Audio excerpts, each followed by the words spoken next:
بسم الله الرحمن الرحيم نحمده ونصلي على رسوله الكريم أما بعد فأعوذ بالله من الشيطان الرجيم بسم الله الرحمن الرحيم وَلَسَوْفَ يُعْطِيكَ رَبُّكَ فَتَرْضَى وقال تعالى في مقام آخر إن تنصروا الله ينصركم ويثبت أقدامكم وقال تعالى يا أيها الرسول بلغ ما أنزل إليك من ربك وإن لم تفعل فما بلغت رسالته صدق الله العظيم قال النبي صلى الله عليه وسلم الدنيا سجن المؤمن وجنة الكافر وقال النبي صلى الله عليه وسلم بلغوا عني ولو آية أو كما قال عليه الصلاة والسلام. معزز سامعین کرام اور میرے پیارے امت محمدیہ صلی اللہ علیہ وسلم کی پیاری امتوں، مقصود بیان نہیں، یہاں پر مجھ سے عمر میں بڑے اور مجھ سے زیادہ وقت لگائے ہوئے بڑے بیٹھے ہیں، میں صرف اس لیے بیٹھا ہوں الامر فوق الادب، عربی میں کہاوت ہے جب بڑے کا حکم ہوتا ہے تو سبق سنانے کے لیے بیٹھ جایا کرتے ہیں. میں صرف اس لیے اپنی بڑائی کے لیے نہیں کہتا، یقیناً ہر آدمی بڑا گنہگار ہے. انسان گناہوں میں ڈوبا ہوا ہے، یہ تو اللہ کا فضل و کرم ہے کہ اللہ نے ستاری کا معاملہ فرمایا، یعنی ہمارے گناہوں کو چھپا کر رکھا ہے، ورنہ میں آپ کے سامنے اس طرح نہیں بیٹھا ہوا ہوتا. اللہ رب العزت مجھے وہ بات کہنے کی توفیق عطا فرمائے جو اللہ کی رضا کے مطابق ہو، اور ایسی بات ہو جس پر ہمیں عمل کرنے کی توفیق. ہماری زندگی کا بڑا مسئلہ یہ ہے، مولانا طارق جمیل صاحب فرماتے ہیں ہم کو اللہ رب العزت نے نماز میں 5 مرتبہ 5 نماز پڑھتے ہیں، 5 مرتبہ، ایک وتر ہے واجب ہے 6 مرتبہ، اس کے علاوہ سنتیں، تو کم از کم آدمی فرائض تو ادا کرتا ہے. اس کے اندر اللہ رب العزت نے فرمایا الحمدللہ رب العالمین. ساری امت کا یہی مسئلہ اٹکا ہوا ہے، اللہ کی ربوبیت کہ اللہ پالنے والا ہے، اللہ پرورش کرنے والا ہے، ہر کام کو کرنا، نفع اور نقصان کا مالک، یہ ہم بولتے ہیں، لیکن اس کا یقین اللہ اس نماز کے ذریعے سے ہم کو دے رہا ہے. رب العالمین پڑھو اس چیز کو، یعنی نماز کے ذریعے سے اللہ ہمیں یہ سبق دے رہا ہے کہ رب العالمین اللہ ہی پالنے والا ہے. آپ دنیا کے کسی بھی کونے میں جائیں، مسلمان آج کیوں مارا مارا پھرتا ہے؟ اس لیے کہ ربوبیت کا یقین نہیں ہے، اللہ میرا مسئلہ حل کر دے گا. دیکھو ہم نماز بھی پڑھنے آتے ہیں تو اپنے غرض سے آتے ہیں، نہ کہ اللہ کی رضا کے لیے. کوئی کام اٹکا ہوا ہے، چلو نماز پڑھنا پڑے گی، نماز نہیں پڑھے گے تو ہمارا کام نہیں ہوگا، یہی یقین بیٹھا ہے نا. نماز نہیں پڑھیں گے تو فلاں اٹکا ہوا جو باہر کا کام ہے وہ نہیں ہوگا. نماز نہیں پڑھیں گے تو ہمارے گھر میں ہماری اولاد کیسے تربیت پائے گی؟ ہم جو نماز پڑھ رہے ہیں اس میں بھی ہمارا ہی مقصد ہے، مطلب ہے، غرض ہے. حالانکہ نماز اپنے غرض کے لیے تھوڑی ہے. اسی لیے اکابرین تبلیغ کہتے ہیں من چاہے زندگی نہ گزارو، رب چاہے زندگی گزارو. کیا مطلب ہے اس کا؟ اس کا مطلب یہ ہے کہ ہم یہ سمجھتے کہ میں نماز پڑھوں تاکہ فلاں میرا کام ہو جائے، یہ یہ نفس کہہ رہا ہے، یہ نفس کہہ رہا ہے، میرا من کہہ رہا ہے، میرا جی کہہ رہا ہے میں قرآن پڑھوں، میں یاسین پڑھوں، صبح کے وقت یاسین پڑھوں تاکہ یاسین کی فضیلت حاصل ہو جائے۔ اللہ کے بندو، قرآن کریم فضیلت حاصل کرنے کے لیے نازل کیا گیا، ھدی للمتقین ھدی للناس۔ اللہ نے قرآن کریم تو ہدایت کے لیے اتارا، فضیلت کے لیے نہیں۔ جیسے ایک موبائل ہے یہ، تو یہ موبائل تو کالنگ کے لیے، استعمال کے لیے ہے۔ اب یہ اس میں جو اضافی زیادہ جو ٹارچ دیا گیا ہے، تو کیا آدمی اس لیے خریدتا ہے کہ اس میں ٹارچ لگا ہوا ہے اس لیے میں موبائل نہیں خریدتا، بلکہ وہ کال کرنے کے لیے، تعلق قائم کرنے کے لیے اس کو خریدتا ہے تاکہ اپنی ضرورت آسانی کے ساتھ پوری ہو۔ یہ فضائل جو ہیں احادیث کے اندر ملتے ہیں، اور نبی کریم صلی اللہ علیہ وسلم نے جتنی چیزیں جیسے یاسین پڑھنا، سورہ رحمان پڑھنا، واقعہ کا پڑھنا، سبح کا پڑھنا، یہ ہے سوتے وقت رات کو پڑھنا ہے، تو کس لیے؟ کیا فضیلت حاصل ہو جائے اس لیے؟ فضیلت بات کا درجہ ہے، میرے رب کا حکم ہے، میرے نبی کا طریقہ، اس لیے پڑھو۔ اگر فضیلت حاصل کرنے کے لیے صرف آپ پڑھ رہے ہو، اس کا مطلب یہ ہے کہ میرا فلاں کام ہو جائے اس کے لیے میں یاسین پڑھ رہا ہوں، یہ میرا نفس کہتا ہے، اور میرے نبی نے کہا ہے اس لیے پڑھ رہا ہوں، یہ نبی کی سنت زندہ ہو جائے۔ فرق ہے دونوں میں، اسی لیے اللہ والے کہتے ہیں من عرف نفسہ من عرف ربہ، جس نے اپنے آپ کو پہچان لیا اس نے اللہ کو پہچان لیا۔ ہم نے اپنے آپ کو نہیں پہچانا، اپنے نفس کو پہچانا، اپنے منچاہی زندگی کو پہچانا، اپنے رب کو نہیں پہچانا۔ اس لیے تو اللہ کا حکم ہے یا ایھا الذین آمنوا قوا انفسکم۔ سب سے پہلے تبلیغ یہاں سے شروع ہوتی ہے، یہ اپنی ذات سے۔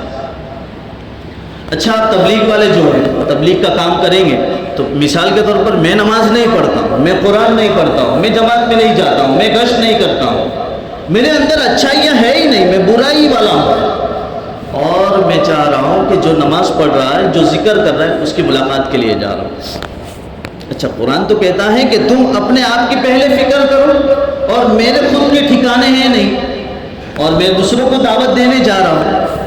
فضائل اعمال میں حضرت شیخ نے حدیث لکھی ہے، نبی کریم صلی اللہ علیہ وسلم کے سامنے ایک صحابی آئے اور کہنے لگے کہ اللہ کے نبی، مجھ میں وہ بات نہ ہو جس پر مجھ سے عمل نہیں ہو رہا، میں عمل نہیں کر رہا، کیا میں اس کی دعوت دے سکتا ہوں یا اس کی دعوت نہ دوں، اس کی تبلیغ نہ کروں؟ اللہ کے نبی صلی اللہ علیہ وسلم نے فرمایا نہیں، ایسا نہ کرو، بلکہ اس کی دعوت دو۔ آپ نماز نہیں پڑھ رہے، اس کی دعوت دو۔ آپ تبلیغ میں نہیں جا رہے، اس کی دعوت دو۔ آپ گشت نہیں کر رہے، اس کی دعوت دو۔ آپ لوگوں کی ملاقات نہیں کر رہے، اس کی دعوت دو۔ جو ڈی جے میں ناچ رہے ہو، ان کو نچانے کے لیے نہیں، بلکہ ان کو اللہ کے قریب کرنے کے لیے دعوت دو۔ ان کو سمجھاؤ کہ سنت نبوی کیا ہے، ان کو سمجھاؤ کہ اللہ کتنا ناراض ہوتا ہے، ان کو سمجھاؤ کہ سنت جو ہے وہ جنازے اٹھائے ہوئے ہیں، اور داڑھی لے کر اور سر پر ٹوپی لے کر جو ہے وہ ریلیاں نکال کر یوں مسلمان اپنی شان و شوکت ظاہر کرنا چاہتے ہیں۔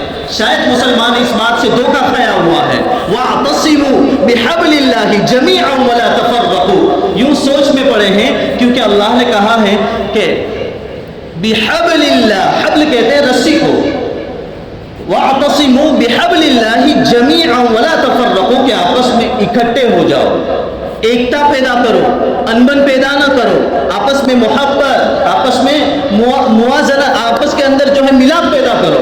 اب ہم کیا کر رہے ہیں؟ اسی چیز کو سوچ کر ہم نے سوچا کہ لوگ خوش ہو جائیں گے، لوگ کیا کہیں گے کہ دیکھو میاں بھائی کا کیا وٹ ہے، مسلمانوں کا کیا وٹ ہے، ڈی جے نکال کر، بڑی بڑی ریلیاں نکال کر۔ ہم یہ سمجھتے ہیں کہ ہم جشن آزادی میں بڑا حصہ لے رہے ہیں۔ کہ اللہ کی قسم، اللہ کے نبی صلی اللہ علیہ وسلم کی حدیث ہے کہ موسیقی یعنی گانا سننے والا، ڈی جے بجانے والا، اللہ اس کے دل کے اندر نفاق پیدا کر دیتا ہے۔ نفاق کا مطلب ہے منافق، یعنی زبان سے کچھ کہتا ہے، دل سے کچھ اور ہے۔ زبان سے کہہ رہا ہے لا الہ الا اللہ، اور ڈی جے بج کر محمد الرسول اللہ کا جنازہ نکل رہا ہے۔ آپ ذرا بتاؤ کہ ہم تبلیغ والوں کی یہ ذمہ داری نہیں کہ ان کے جو ہے کان پکڑ کر یہ سمجھایا جائے۔ اللہ کے نبی صلی اللہ علیہ وسلم کی حدیث ہے کلکم راع وکلکم مسئولون عن رعیتہ، شیخ نے لکھی ہے کہ ہر ذمہ دار سے اس کی ذمہ داری کے بارے میں سوال کیا جائے گا. باپ کو اپنے بیٹے کے بارے میں سوال ہوگا, شوہر کو اپنی بیوی کے بارے میں سوال ہوگا, ہر شخص سے جو ہے اس کی ذمہ داری کے بارے میں سوال ہوگا. تبلیغ صرف 4 مہینے, چلہ 3 دن اور گشت کر لینا, مقامی کام کر لینا, اتنا نہیں. یا ایھا الرسول بلغ, نبی پر جتنا اترا بلغ, پہنچاؤ لوگوں کو. ما انزل الیک من ربک, رب کی جانب سے ڈی جے اترا ہے, رب کی جانب سے جشن آزادی میں یوں ناچنا اترا ہے, رب کی جانب سے کیا یہ اترا ہے کہ ہماری ماؤں کو, ہماری بیٹیوں کو یوں سر عام لوگوں کے سامنے اپنا جسم دکھایا جائے. یہ تبلیغ نہیں ہے, یہ تبلیغ کے ساتھ مذاق ہے. تبلیغ چھوٹا دائرہ نہیں ہے بلکہ دین کا بہت بڑا کام جو نبیوں والا کام ہے. یہ چھوٹی موٹی ذمہ داری نہیں. کنتم خیر امۃ اخرجت للناس, یہ قرآن کہتا ہے. تمہیں ناچنے کے لیے نہیں, تمہیں عیاشی کرنے کے لیے نہیں, تمہیں لوگوں کی طرف غلط نگاہ کرنے کے لیے نہیں, تمہیں جو ہے لوگوں کے ساتھ ظلم کرنے کے لیے نہیں, بلکہ اخرجت للناس تأمرون بالمعروف, اچھائی کا حکم دینے کے لیے. وتنہون عن المنکر, جو ناچنے والے ہیں ان کے ساتھ ایک ذمہ داری لگی ہوئی ہے کہ ان کو بچایا جائے. اچھا چلو تو اب کیا کریں گے؟ ان ناچنے والوں کو ڈانٹ ٹپٹ کریں گے؟ نہیں, ایسا نہیں کریں گے. تبلیغ جو ہے, آپ کو میں بتاؤں, قرآن کریم کہتا ہے فرعون کے پاس جب موسیٰ علیہ السلام کو بھیجا گیا تو اللہ رب العزت نے یہ فرمایا کہ آپ فرعون کے پاس دعوت لے کر جا رہے ہو. کتنی شان و شوکت والا ہے, کتنا ظلم کرنے والا ہے. اتنا ظلم کیا تھا, اس کو ڈر تھا کہ میری حکومت, میری کرسی, میری بادشاہت چلی جائے گی. اس کی وجہ سے اس نے بچوں کو یعنی لڑکوں کو قتل کرنا شروع کر دیا. لیکن جب اللہ کی چلتی ہے تو کسی کی نہیں چلتی ہے. اللہ نے اسی کے گھر میں موسیٰ علیہ السلام کو پیدا فرما دیا اور اسی کی کرسی کو جو ہے اسی کی کرسی سے اس کو اٹھا دیا ہے. اللہ نے کہا موسیٰ علیہ السلام سے, فرعون بڑا جاہ و جلال والا ہے, بادشاہت والا ہے, لیکن پھر بھی, اور موسیٰ بھی کچھ کم نہیں تھے, فَوَقَذَهُ مُوسَى فَقَضَى عَلَيْهِ, موسیٰ کو جانتے ہو, وہ ڈھکا مارنے والا, وہ ہے اصل میاں بھائی, وہ ہے اصل مسلمان. هُوَ سَمَّاكُمُ الْمُسْلِمِينَ, جس کے دل کے اندر فرما برداری ٹپکتی ہو, لا الہ الا اللہ ٹپکتا ہو کہ میرا اللہ ناراض ہو جائے گا, محمد الرسول اللہ, اللہ کے نبی ناراض ہو جائیں گے, وہ چیز تو ہے ہی.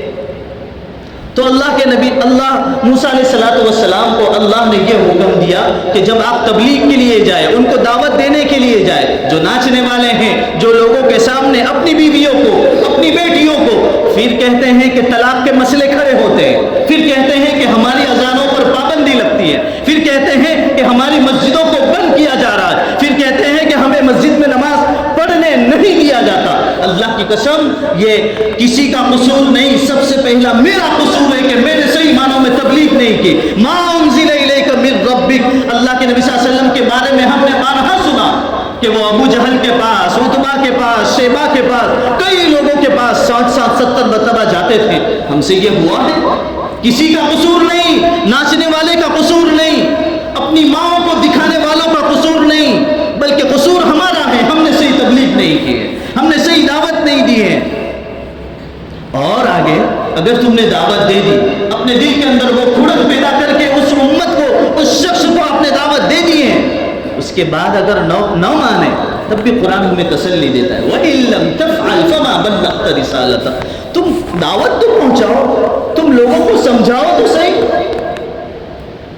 اگر وہ عمل نہ کرے, وَإِن لَّمْ تَفْعَلْ فَمَا بَلَّغْتَ رِسَالَتَهُ, آپ کا کام ہے پہنچا دینا.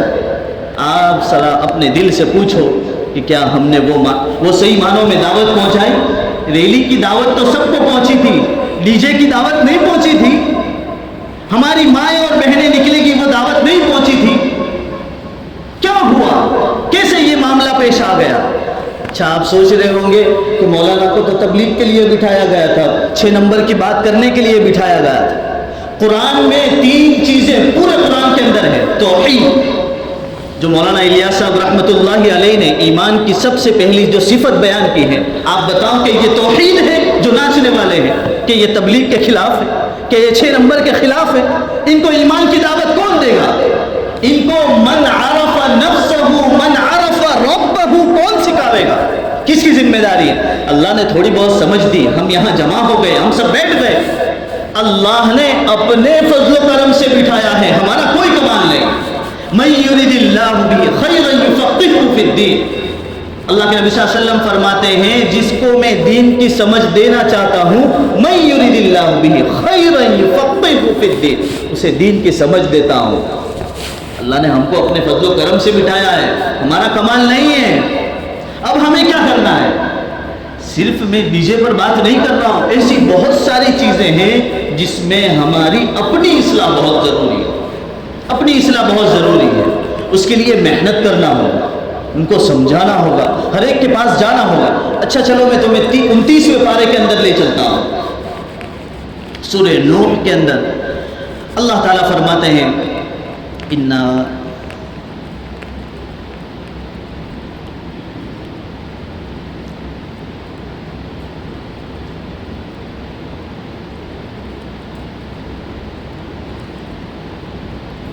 قال رب انی دعوت قومی لیلا ونہارا، یہ نوح علیہ السلام کے بارے میں ذکر کیا جا رہا ہے۔ وہ کیسی محنت کرتے تھے؟ رات اور دن لوگوں کی ملاقات کرتے تھے، گشت کرنے جایا کرتے تھے۔ قال رب انی دعوت قومی لیلا ونہارا فلم یزدہم دعائی الا فرارا وانی کلما دعوتہم لتغفر لہم جعلوا اصابعہم فی آذانہم، جب آپ دعوت دینے جائیں گے نا کوئی سنے گا نہیں، تمہارے پر کان نہیں دھرے گا، جیسے انبیاء پر ہوا ہے۔ آذانہم واستغشوا ثیابہم، اپنے کپڑوں کو ڈھانک لے گا، کپڑوں کو ڈھانک لے گا یعنی کیا مطلب ہے؟ جب ہم دعوت دینے جائیں گے یا گشت کے لیے گئے ہیں، کہیں گے کہ ابا جی کو بلایا جائے، اگر بیٹا باہر ہوگا تو بیٹا کہے گا، وہ پہلے پردہ ڈھکوا دیتے ہیں، پھر دوسرا کام کرتے ہیں، آج تو گشت کا دن ہے دروازہ بند کر لو۔ واستغشوا ثیابہم وَأَسَرُّوا وَاسْتَكْبَرُوا اسْتِكْبَارًا، قرآن جھوٹ نہیں کہتا ہے، لَهُ دَعْوَةُ الْحَقِّ، قرآن سچ ہے جو سچ کی دعوت دیتا ہے۔ میرا عزیزو، یہ چیز ہے کہ ہم دعوت دینے جاویں گے، لوگوں کی ملاقات کرنے جاویں گے تو سب سے پہلے نا امیدی کو ختم کرنا ہوگا۔ لا تقنطوا من رحمت اللہ، اللہ کی رحمت سے نا امید رہو۔ اچھا اس آیت سے مجھے یہ بات یاد آئی، ہمارے یہاں جو تفسیر کا بدھ کا دن ہوتا ہے وہاں تفسیر ہوتی ہے، تو یہ آیت پر اہل عراق والے اس زمانے میں اس آیت پر بڑا فخر کرتے تھے، ہم کو بھی بڑا فخر ہے۔ لا تقنطوا من رحمت اللہ، یعنی اللہ کی رحمت سے نا امید نہیں ہونا چاہے کتنا بڑا گنہگار ہو۔ اچھا اسی پر ایک اور واقعہ سنو، ہمارے یہاں بدھ کے دن ایک ہفتے تفسیر ہوتی ہے، ایک ہفتے حدیث کا درس ہوتا ہے۔ تو ایک موقع آیا، بنی اسرائیل میں ایک شخص تھا بہت گنہگار۔ ہم لوگ بعض لوگ جو ہیں وہ اللہ کی رحمت سے اتنے نا امید ہو جاتے ہیں، پھر یوں سمجھتے ہیں کہ اب نماز تو اتنے وقت پڑھی نہیں تو کیا پڑھنا، جماعت میں اب تک گئے نہیں تو کیا جانا، کیا فائدہ ہوگا، کچھ فائدہ ہوتا نہیں ہے، اب تک قرآن نہیں پڑھا اب کیا پڑھیں گے، مولوی صاحب ہمیں تو جاہل تھے، یہ الفاظ کہتے ہیں، ہمیں تو جاہل تھے، ہم سے کیا ہے، یعنی یہ نا امیدی پیدا کر رہے ہیں۔ اچھا دیکھو، مجھے لگتا نہیں کہ اتنا بڑا وانٹیڈ اور اتنا بڑا کلر اور مرڈر آدمی گزرا ہوگا۔ بنی اسرائیل میں ایک شخص تھا، اس نے 99 قتل کیے، 99 قتل کیے۔ اب اس کے دل میں ارادہ ہوا کہ مجھے توبہ کرنی چاہیے، یہ اچھا کام نہیں ہے۔ اللہ کی رحمت سے اگر امیدوار رہو گے آپ کتنے ہی بڑے گنہگار ہو، اللہ کی قسم حدیث شریف میں ہے کہ زمین اور آسمان کی ساری خلائق جتنی خالی جگہ ہے وہ سارے گناہوں سے بھر دو، اور صرف ایک مرتبہ اللہ سے کہہ دو یا اللہ میری توبہ، اللہ کی قسم اللہ ساری زندگی کے گناہ کو معاف کر دے۔ اتنا بڑا رحیم ہے، اس لیے تو میں نے شروع میں کہا تھا الحمدللہ رب العالمین۔ اتنا پڑھنے کے بعد آگے پڑھتے ہیں نا، آگے کیا پڑھتے ہیں؟ الرحمن الرحیم، بہت بڑی صفت ہے یہ اللہ کی۔ اچھا یہ موقع ہے تو کیا کرے، گناہ کرتے رہے، اللہ بڑا مہربان ہے، رحم کرنے والا ہے، چلو جو چاہے کرو، چاہے زنا کرو، چاہے سود لو، لون لو، سب کچھ کرو جو کرنا ہے۔ باپ اگر دیکھتا ہے اپنے بچے کو غلطی پر ہے تو 1 مرتبہ نہیں، 2 مرتبہ نہیں، 3 مرتبہ ڈھیل دیتا ہے، چلو میرا بیٹا ہے سدھر جائے. کبھی کبھی موقع سے اس کو کچھ بات کہہ دیتا ہے. اللہ فرماتے ہیں قرآن میں وَأُمْلِي لَكُمْ إِنَّ كَيْدِي مَتِينٌ. اللہ فرماتے ہیں میں نے ڈھیل دی ہوئی، ابھی رسی چھوڑی ہوئی ہے، جب یہ رسی کھینچے گی وَأُمْلِي لَهُ إِنَّ كَيْدِي مَتِينٌ. تو اس کا مطلب یہ تو نہیں ہے کہ اللہ رحیم اور رحمان ہے تو گناہ کرتے رہے، نہیں، بلکہ اس کا غلط فائدہ نہیں اٹھانا ہے، اپنے دل کے اندر فکر کرنا ہے. تو وہ جو گنہگار 99 قتل کرنے والا شخص تھا، اس کے دل کے اندر یہ داعیہ پیدا ہوا کہ مجھے توبہ کرنی چاہیے. آپ ذرا مجمع میں بیٹھے ہوئے اپنے دل سے پوچھو، کیا اتنے بڑے گنہگار ہو گئے؟ کسی انسان کا قتل کرنا کتنا بڑا گناہ ہے. اتنے بڑے گنہگار تو اللہ کے فضل و کرم سے ہم نہیں. ہاں ہم جھوٹ بولتے، ہم بے نمازی، ہم قرآن نہیں پڑھتے، ہم اللہ اور اس کے رسول کی باتوں کو نہیں مانتے، اس پر عمل نہیں کرتے، لیکن اتنا تو ہے کہ اللہ تجھے ہی مانتے ہیں، یہ سر تیرے علاوہ کہیں جھکتا تو نہیں. اتنا اللہ کا فضل ہے. ہم نماز نہیں پڑھتے لیکن نماز کی بقا دل میں ہے. نماز کو یوں نہیں کہتے کہ نماز پڑھنا کچھ ہے نہیں، نماز کا انکار نہیں کرتے. تو اس اللہ اس مرڈر کرنے والا 99 قتل کرنے والے شخص کے دل میں یہ داعیہ پیدا ہوا کہ مجھے توبہ کرنی چاہیے. اس نے پوچھا کہ کوئی راہب، کوئی عالم، کوئی دین کا پرہیزگار شخص ہے، اس سے میری ملاقات کراؤ. اس سے پتہ چلا کہ جب ہم سے گناہ ہونے لگے اور اس کی توبہ کرنا ہو تو ایک تو دل سے توبہ ہے، لیکن اس کے ساتھ میں اللہ والا کوئی عالم، کوئی پرہیزگار، دین سے تعلق رکھنے والا ہو، اس کی ملاقات بہت ضروری ہے. ورنہ شیطان بھی بڑا چالاک ہے، اپنی طرف سے کچھ ہی پٹی پڑا دے گا. اب اس شخص کے دل میں یہ خیال آیا کہ مجھے توبہ کرنی ہے. وہ شخص پوچھنے لگا لوگوں سے کہ آپ جو ہیں کوئی ایسا شخص بتائیں جو پرہیزگار ہو، عالم ہو. تو کسی شخص نے بتایا کہ آپ وہاں چلے جائیں. وہ شخص راہب تھا.